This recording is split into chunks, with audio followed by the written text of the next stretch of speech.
Mohon dosen menyesuaikan. Mohon izin kami dari kelompok 10 Hubungan Internasional akan mempresentasikan hasil diskusi dari kelompok kami mengenai politik luar negeri Indonesia dan juga globalisasi. Kelompok 10 beranggotakan dari 3 orang, yaitu saya sendiri, Muhammad Fahmi Adam, yang kedua Peggy Fitria, dan yang ketiga Tatang Iskandar. Langsung saja mengenai materi yang pertama akan dijelaskan oleh rekan Peggy. Dipersilakan. Mohon dosen menyesuaikan, mohon izin untuk mempresentasikannya. Yang pertama itu politik luar negeri. Politik luar negeri adalah strategi dan taktik yang digunakan oleh suatu negara dalam hubungannya dengan negara-negara lain. Dalam arti luas, politik luar negeri merupakan pola perilaku yang digunakan oleh suatu negara dalam hubungannya dengan negara lain. Next. Berdasarkan pasal 1 ayat 2 Undang-Undang Nomor 37 Tahun 1999 tentang hubungan luar negeri. Politik luar negeri Republik Indonesia adalah kebijakan, sikap, dan langkah pemerintah Republik Indonesia yang diambil dalam melakukan hubungan dengan negara lainnya dalam rangka menghadapi masalah internasional guna mencapai tujuan nasional. Next. Adapun kebijakan luar negeri Indonesia mengenai politik luar negeri adalah bebas aktif.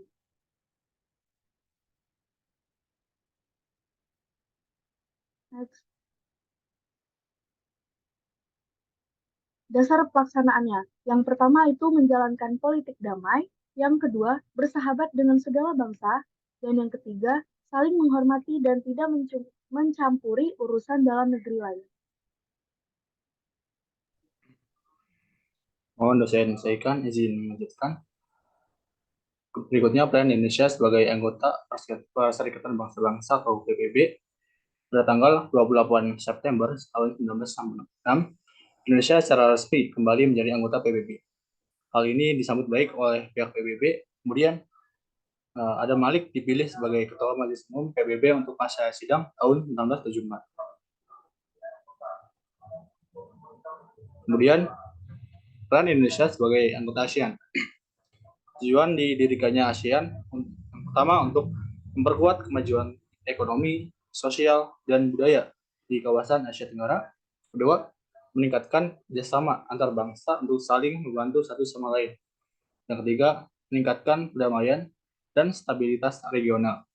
Dan yang keempat, bekerja sama dalam upaya peningkatan daya gunaan pertanian, industri, perluasan perdagangan, komuniti internasional, perbaikan sarana distribusi dan komunikasi, dan peningkatan taraf hidup rakyat. Kemudian, peranan Indonesia sebagai salah satu negara pendiri gerakan non-blok. Penyelenggaraan konferensi tingkat tinggi pertama gerakan non-blok di Beograd, Yugoslavia, Indonesia pernah menjadi tuan rumah pada KTT ke-10 yang berlangsung di Jakarta pada tanggal 1 sampai 6 September tahun 1992. Indonesia sangat setuju dengan gerakan non-blok karena sesuai dengan politik luar negeri yang bebas aktif. Kemudian, globalisasi dalam tata hubungan internasional. Tantangan dan pengaruh globalisasi terhadap hubungan politik, ekonomi, dan sosial budaya memaksa negara-negara di dunia, termasuk Indonesia, untuk beradaptasi. Dalam suatu transaksi bisnis mengenai penjualan.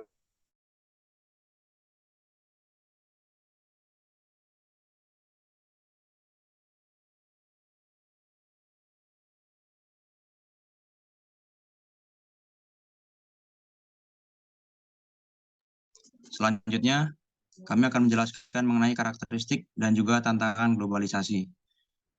Berdasarkan diskusi dan juga literasi yang kami baca dari berbagai sumber, menjelaskan bahwa karakteristik globalisasi yaitu meluasnya hubungan sosial, meningkatnya intensitas komunikasi, dan juga meningkatnya interpenetrasi. Selanjutnya, tantangan dari globalisasi terhadap hubungan luar negeri yaitu rekonstruksi suatu negara, makin banyaknya lapisan dalam pemerintahan publik, dan juga privatisasi pemerintahan. Next.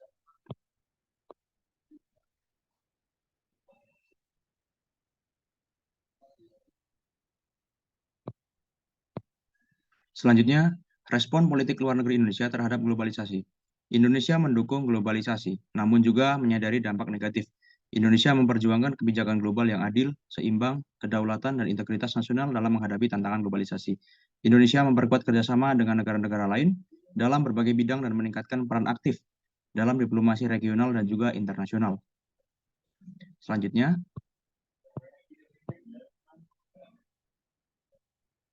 ya, ini merupakan slide terakhir dan juga sekaligus menutup dari presentasi kami dari kelompok 10.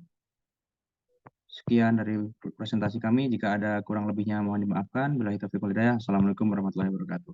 Terima kasih.